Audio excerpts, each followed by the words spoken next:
Hello viewers, मैं हूं सरताज sir. आप देख रहे हैं सरताज सर की क्लास।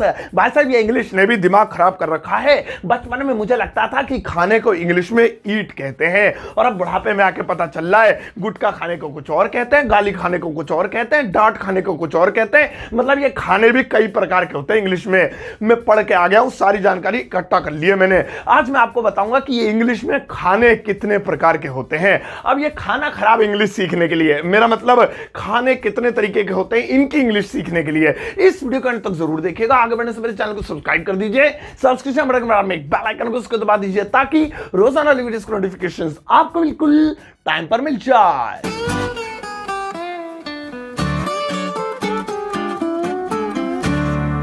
तो चलेगा, शुरुआत करते हैं इस वीडियो की। और आज के दिन मैं आपको सिखाता हूं इंग्लिश में खाने के अलग अलग प्रकार है। थाली वाले खाने की बात नहीं हो रही है यहाँ, मतलब क्या क्या खाया जाता है इंग्लिश में, कैसे बोलते हैं वो सुनो।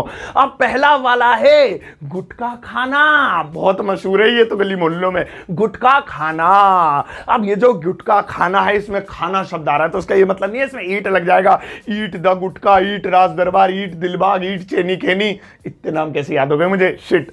जो भी है, तो गुटखा खाना, इसकी इंग्लिश होगी chew the tobacco. Chew the tobacco, chew मतलब चबाना होता है, टोबैको गुटके को बोलते हैं, यानी क्योंकि वो उसमें तंबाकू होता है, लेकिन इसके पूरे फ्रेज का मतलब होगा गुटखा खाना। अब ये जितनी भी तंबाकू वाली चीजें होती हैं, गुटखा हुआ, पान हो गया, आपका खैनी हो गई, इनके लिए ईट नहीं बल्कि च्यू शब्द ही यूज होता है। अब जैसे मुझे कहना है वह गुटखा खा रही है, अच्छी नहीं लगेगी, खा रही है नहीं, सॉरी, वह गुटखा खा रहा है, he is chewing the tobacco. तो यहां पे आईएनजी लगाना पड़ा क्योंकि कॉन्टिन्यूअस टेंस था। अब तुम इसके हिसाब से खूब सारे बना लो। मैंने गुटखा खाया, मत खाना, this is injurious to health, बहुत बुरा होता है। ये तो सिर्फ एक सेंटेंस के तौर बता रहा हूं, तो आप इस तरीके के सेंटेंस दूसरों के लिए बना सकते हो और उन्हें मना करना ना खाएं। आओ अब नेक्स्ट वाला देखें। और भैया नेक्स्ट वाला है पिटाई खाना, मार खाना, छेद देना किसी को, थोबड़ा तोड़ देना, पिटाई खाना। नहीं तोड़ देना, नहीं तोड़वा लेना, क्योंकि पिटाई खाना है ये, पिटाई खाना। अब इसमें भी खाना आ रहा है, इसका ये मतलब नहीं यहां भी ईट घुसेड़ दोगे। इसकी इंग्लिश होती है बीइंग बिटन। बीइंग बिटन ये एक पैसिव वॉइस की तरह बनेगा। अब जैसे मुझे कहना है वो पिटाई खाकर जाएगा, ऐसे थोड़ी, पिटाई खाकर जाएगा, मार खा के जाएगा, वो वह पिटाई खाकर जाएगा। He will go after being beaten. He will go, वह जाएगा, आफ्टर बाद, बीइंग बिटन पिटाई खाने के बाद, या पिट कर जाएगा। सही है, पिटाई खाना, बीइंग बिटन। नोट कर लो, कॉपी पेन लेके बैठ जाओ। और नेक्स्ट वाला देखे। और भैया नेक्स्ट वाला है लात खाना। आप किसी को कहते हैं ना तू लात खा के ही जाएगा, यहां से मेरी लात खाएगा, दफा हो जाए यहां से, लात खाना। अब लात खाने को इंग्लिश में कहते हैं गेट किक्स। Gate kicks. आप जैसे मैं कहूं क्या तुम लात खाना चाहते हो, हैं लात मारूं क्या, लात खाना चाहते हो क्या तुम, do you want to get kicks, do you want to get kicks. So get kicks यानी कि लात खाना। यहां पर भी ईट किक्स मत लिख देना, या ईट लेग मत लिख देना, वरना लेग पीस ही लिख देना। सही है। आओ अब नेक्स्ट वाला देखें। और भैया नेक्स्ट वाला है भरपेट खाना। पेट भर के खा लेना, भरपेट खा लेना, फुल पेट खा लेना। कहते ना यहां तक भर गया, अब नहीं खाया जा रहा, फिर इतना भरते क्यों हो, फिर सुबह परेशानी होती है। भरपेट खाना, इसको इंग्लिश में क्या कहते हैं, इसको इंग्लिश में कहते हैं स्टॉर्ज। स्टॉर्ज। अब जैसे मुझे कहना है मैंने पार्टी में भरपेट खाया, भाई साहब ठूस लिया एकदम, ऐसे डंडे से अंदर घुसेड़ा, ये ज्यादा ही हो गया, मैंने पार्टी में भरपेट खाया, आई स्टॉर्ज इन द पार्टी। तो इस तरीके से आप कह सकते हैं, स्टॉर्ज शब्द का यूज कर सकते हैं भरपेट खाने के लिए। पहले तुम सोच रहे थे ईट भरपेट, ऐसे नहीं होगा, स्टॉर्ज बोलेंगे। आओ अब नेक्स्ट वाला देखें। और भैया नेक्स्ट वाला है रिश्वत खाना। इसे घूस खाना भी बोलते हैं, रिश्वत खाना या घूस खाना। वैसे रिश्वत लेना भी बोलते हैं, लेकिन अपनी कच्ची भाषा में तो खाना ही बोलते हैं ना। अब रिश्वत खा रहा है वो, घूस खा ली उसने, रिश्वत खाना। इसे इंग्लिश में बोलते हैं टेक ब्राइब। Take bribe. आप जैसे मुझे कहना है वह तुम्हें छोड़ने के लिए रिश्वत खाएगा, भाई साहब देख ले, ऐसे नहीं छोड़ेगा तुम्हें, रिश्वत खाएगा। तो खाने का मतलब नहीं है ईट करेगा, रिश्वत ऐसे भरेगा पेट में। रिश्वत खाना मतलब टेक ब्राइब। तो इसे कहेंगे he will take bribe to leave you. He will take bribe, वह रिश्वत खाएगा, वह रिश्वत लेगा, वह घूस खाएगा या घूस लेगा, टू लीव यू, तुम्हें छोड़ने के लिए। तो जब भी कहना हो रिश्वत खाना तो टेक ब्राइब। आप अलग अलग टेंसेज में यूज कर सकते हैं, किसी में टेक्स आएगा, टेकिंग आएगा, टेक की सेकंड फॉर्म, थर्ड फॉर्म जो लगानी है लगा दो, बनाओ, नोट कर लो। आओ नेक्स्ट वाला देखें। और भाई नेक्स्ट वाला है चक्कर खाना। चक्कर खाना, वैसे इसे चक्कर आना भी कहते हैं, लेकिन कच्ची भाषा में इसे चक्कर खाना भी कहते हैं। चक्कर खाने को अंग्रेजी में कहते हैं फील गिडी।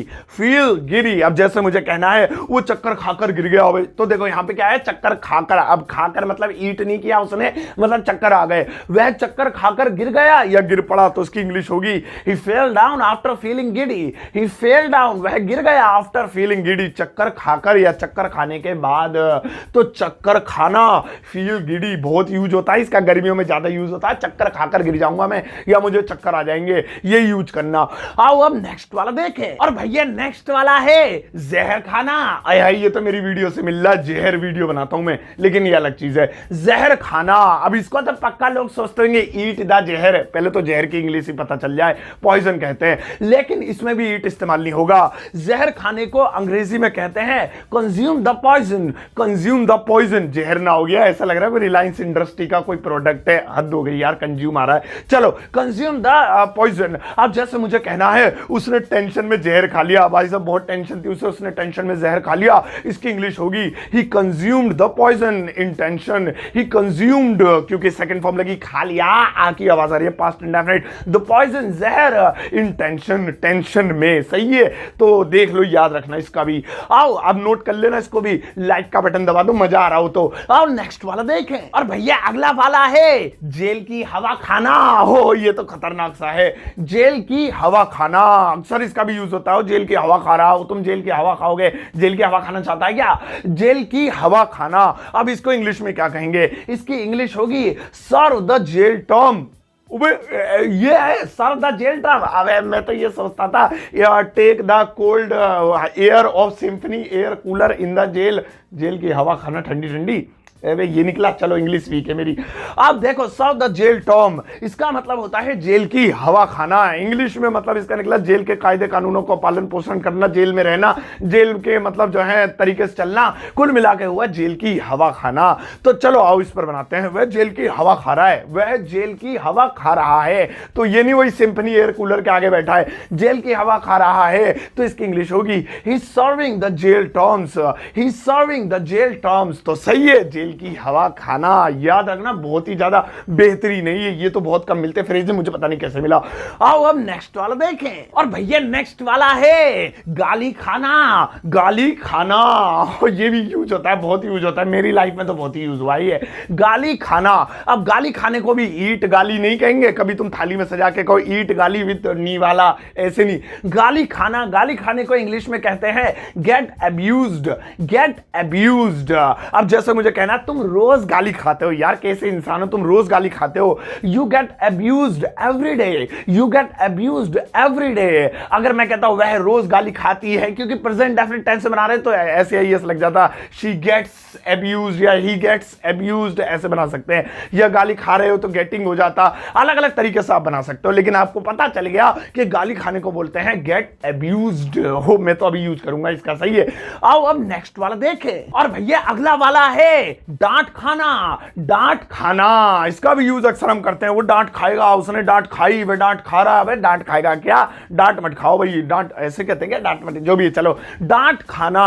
अब डांट खाने को इंग्लिश में क्या कहेंगे, ईट डांट, डांट मुंह में लगा लो, इससे अच्छा तो ऐसे मत बोलना, गलत इंग्लिश। सही इंग्लिश है get scolded, get scolded. Scold माने होता है डांटना, स्कॉल्डेड थर्ड फॉर्म है, गेट स्कॉल्डेड मतलब डांट खाना, ये पैसिव वॉइस में कन्वर्ट करके बनेगा, तो मतलब तुम पैसिव वॉइस के चक्कर मत पड़ो भाई, ये याद कर लो, गेट स्कॉल्डेड। जैसे मैं कहूं तुमने कल डांट खाई थी, यार तुम्हें शर्म नहीं आ रही, कल डांट खाई थी, तो पापा ने तुम्हें थोबड़ा तेरा रगड़ दिया था जमीन पे, तुमने कल डांट खाई, you got scolded yesterday, you got get की सेकंड फॉर्म लगानी पड़ी, क्योंकि खाई पास्ट की बात हो रही है, सेकंड फॉर्म वाला टेंस है, past indefinite, you got scolded yesterday. अब तुम बनाओ वह डांट खा रहा है, ही इज गेटिंग स्कॉल्डेड, वह डांट खा रहा था, ही वाज गेटिंग स्कॉल्डेड, ऐसे बना लेना, सही है, ये भी नोट कर लो। आओ अब अगला वाला देखें, और भैया अगला वाला है भेजा खाना। भेजा खाना, ये नॉन वेज बात नहीं हो रही है यहां, भेजा खाना मतलब दिमाग खाना, परेशान करना, उसकी बात कर रहा हूं मैं। भेजा खाना यानी दिमाग खाना, परेशान करना, इसकी इंग्लिश क्या होगी सुनो, ईट माइंड सोचता था पहले मैं, लेकिन ऐसा नहीं है, इसकी इंग्लिश होगी वैक्स। बस खत्म। अरे वैक्स तो वो होता है ना, वो हाथ पैर से ऐसे चिकने से कर लेते हैं, अच्छा स्पेलिंग अलग है उसकी, ये नहीं है सॉरी, लेकिन इसे वैक्स कहते हैं, वैक्स। अब जैसे मुझे कहना है मेरा भेजा मत खाओ, यानी मेरा दिमाग मत खाओ, तो इसे इंग्लिश में कहेंगे don't wax me, don't wax मी। ओहो इतना छोटा सा है, मैं तो डोंट ट्रबल मी के काम चला लेता था, बट अब यही बोलूंगा व्हाट्सएप पे डोंट वैक्स मी। ओ सही है, ये तो अच्छा सा लग रहा है, थैंक गॉड मुझे पता चल गया। अगर कोई कहता है डोंट वैक्स मी, मैं कह रहा मैं कहाँ वैक्स कर रहा हूँ, मेरे पास तो वो भी नहीं है, क्या कहते हैं उसको, क्या कहते हैं यार, अरे ब्लेड ब्लेड से क्या होते हैं वो, रेजर पेजर से। सही है। आओ नेक्स्ट वाला देखें, और भैया नेक्स्ट वाला है दवाई खाना, दवाई खाना। अब दवाई खाने को अक्सर लोग समझ लेते हैं ईट मेडिसिन, क्योंकि खाने की तो चीज है वो, लेकिन नहीं, यहां पर गलती करते हैं। दवाई खाने के लिए भी कभी भी ईट इस्तेमाल नहीं करेंगे। दवाई खाने को अंग्रेजी में कहते हैं take medicine, take medicine. Medicine मतलब एक, अगर एक से ज्यादा गोलियां हैं तो मेडिसिन हो जाएगा, टेक मेडिसिन। अब जैसे मुझे कहना है तुम्हें समय पर दवाइयां खानी चाहिए, भाई साहब बिल्कुल डिले मत करा करो, देरी मत करा करो, टाइम पे खाया करो, ठूस लिया करो दवाइयां। तुम्हें समय पर दवाई खानी चाहिए, दवाइयां खानी चाहिए, तो इंग्लिश होगी you should take medicine at the time, you should take medicine at the time, यानी कि तुम्हें समय पर अपनी दवाइयां लेनी चाहिए, ऐसे कहने का मतलब होता है, बट कच्ची भाषा में हम कहते हैं समय पर खानी चाहिए। सो दवाई खाना, टेक मेडिसिन, ये भी नोट कर लेना, बहुत काम आता है रोज की लाइफ में। और नेक्स्ट वाला देखें, और भैया नेक्स्ट वाला है जंग खाना, जंग खाना। अब जंग खाना मतलब जंग लगना, अक्सर कहते हैं हम लोग जंग लग गया, लेकिन कच्ची भाषा में जंग खाना भी कहते हैं, वो जंग खा गया इसे, अब उसे जंग खा जाएगा, अभी यहां पर ये कर दे, इसे इसमें ये तेल डाल दे, जंग खा गया इसमें, जंग खाना, लगना भी कहते हैं इसे। जंग खाने को अंग्रेजी में कहते हैं रस्ट, रस्ट। संभल के बोलना, कुछ और मुंह से निकल जाए, समझ रहे हो, प्लीज लात पड़ जाए कहीं ना कहीं से फिर बनना, तो रस्ट। अब जैसे मुझे कहना है ताले को जंग खा गया, यानी ताले में जंग लग गया, ताले को जंग खा गया, तो इसे इंग्लिश में कहेंगे the lock is rusted, the lock is rusted. तो इस तरीके से आप खूब सारे बोल सकते हो, आयरन इज रस्टेड, थोबड़ा इज रस्टेड, नहीं थोबड़े में जंग थोड़ी लगता है, सही है, तो आप खुद बना लेना, जिस जिस चीज में जंग लगता हो वो चीज रस्टेड हो जाएगी, रस्ट। आओ अब नेक्स्ट वाला देखें, और भैया नेक्स्ट वाला है पेट्रोल खाना, पेट्रोल खाना।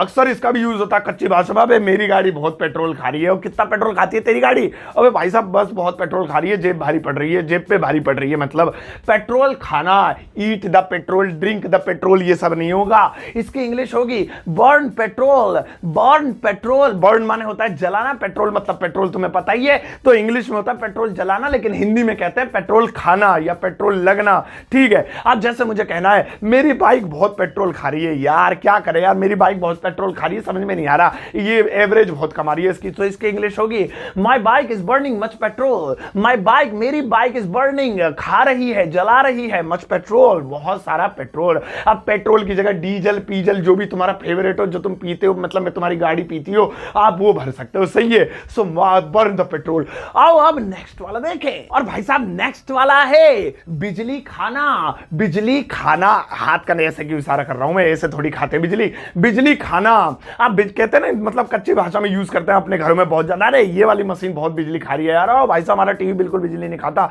4 स्टार टीवी है हमारा, ये बहुत बिजली खाएगा, इसे मत चलाना। तो ये वाला जो बिजली खाना, इसे कैसे बोलेंगे सुनो। अब इस बिजली खाना, इसकी इंग्लिश होगी consume energy, consume energy. Energy बोलते हैं बिजली को, ताकत यानी पावर, जो इलेक्ट्रिसिटी होती है, कंज्यूम एनर्जी। अब जैसे मुझे कहना है मेरा ऐसी बहुत बिजली खा रहा है यार, समझ में नहीं आ रहा, यूनिट चल रही है, यूनिट 200 यूनिट दिल्ली में वैसे फ्री है, लेकिन ये 200 से ऊपर पहुंचा देता है, चलाने का दिल भी नहीं करता, मेरा एसी बहुत बिजली खा रहा है, तो इंग्लिश होगी my AC is consuming more energy, my AC, मेरा एयर कंडीशनर, कंडीशन जो भी है, इंग्लिश वीक है मेरी, समझ रहे हो। अब इस कंज्यूमिंग खा रहा है, ले रहा है, मोर एनर्जी, ज्यादा बिजली, बहुत ज्यादा बिजली, इस तरीके से आप एनर्जी की जगह इलेक्ट्रिसिटी भी लिख सकते हो, पावर भी लिख सकते हो, और अगर बैटरी से चलने वाली कोई चीज है, बहुत बैटरी खा रहा है, सो मोर बैटरीज ऐसे कर सकते हैं, वही कंज्यूम साथ रहेगा। तो देखा आपने, आज मैंने आपको खाने से रिलेटेड कितने सारे इंग्लिश के वर्ड सिखाए जो कि ईट नहीं होते, बल्कि अलग अलग जगह अलग अलग तरीके के शब्द लगते हैं, बहुत जरूरी है जानना। अब आपके दिमाग में आ रहा है इतने सारे सिखाए, ईट कहीं इस्तेमाल नहीं करा, वो कहाँ यूज होता है ये भी बता दो मास्टर जी, तो बताता हूं। ईट का मतलब भी होता है खाना, लेकिन वो उन चीजों के लिए था जिन्हें पेट भरने के लिए खाया जाए। हमने दवाई खाई, दवाई से पेट नहीं भरता, हमने पान खाया, गुटखा खाया, जो कि सेंटेंस में खाया, असलियत में नहीं खाना, सच बता रहा हूं। कभी जिंदगी में हाथ मत लगाना इस चीजों को, वरना आप कभी सक्सेसफुल नहीं हो सकते। सकते। तो क्या हुआ कि इन सब चीजों से पेट तो भरता नहीं है, तो वहां पे ईट नहीं यूज हुआ, कहीं पे कंज्यूम यूज हो गया, कहीं पे कुछ यूज हो गया, कहीं पे कुछ यूज हो गया। तो आपने देखा ईट नहीं लगा। ईट कहां लगेगा? जिनसे पेट भरा जाए। आई विल ईट पिज्जा, मैं पिज्जा खाऊंगा, पेट भरने की चीजें। ईट बर्गर, बर्गर खाऊंगा, सब्जी रोटी फूड, इन सब चीजों के लिए ईट लगाते हैं। फिलहाल ये देखते हैं कि आपने कितना सीखा। लगाओ इनके लिए एक तमतमाता यू वर्क। ये रहा आपका एक छोटा सा homework. I mean you work. In sentences को आपको इंग्लिश में ट्रांसलेट करना है और आज जो शब्द मैंने आपको सिखाया उन्हीं का इस्तेमाल करते हुए पहले अपनी नोटबुक में करना। जब आपको लगे सारे सही है तो इस वीडियो कमेंट बॉक्स में जाकर चेप देना, मैं अपना हार्ट दूंगा और सभी लोग आते जाते लाइक करेंगे। कुछ गलती करोगे तो लोग भी बताएंगे और मैं भी आते जाते आपको बताऊंगा, ठीक है? तो भाई साहब ये थी आज की वीडियो खाने के ऊपर। आपको वीडियो कैसे लगी मुझे जरूर बताइएगा। बाइक आ गई मेरे स्टूडियो में, कहां से नीचे आई है शायद। चलो अभी जा रहा हूं मैं रेसिंग करने, तो सही है। अब ये वीडियो आपको कैसे लगी मुझे जरूर बताइएगा और जाते क्या करना है, इस वीडियो को सबके साथ शेयर करना और जाते जाते एक प्यारा सा टुच्चा सा लाइक देकर जाना। बाइक रुक जा, 1 मिनट आ रहा हूं।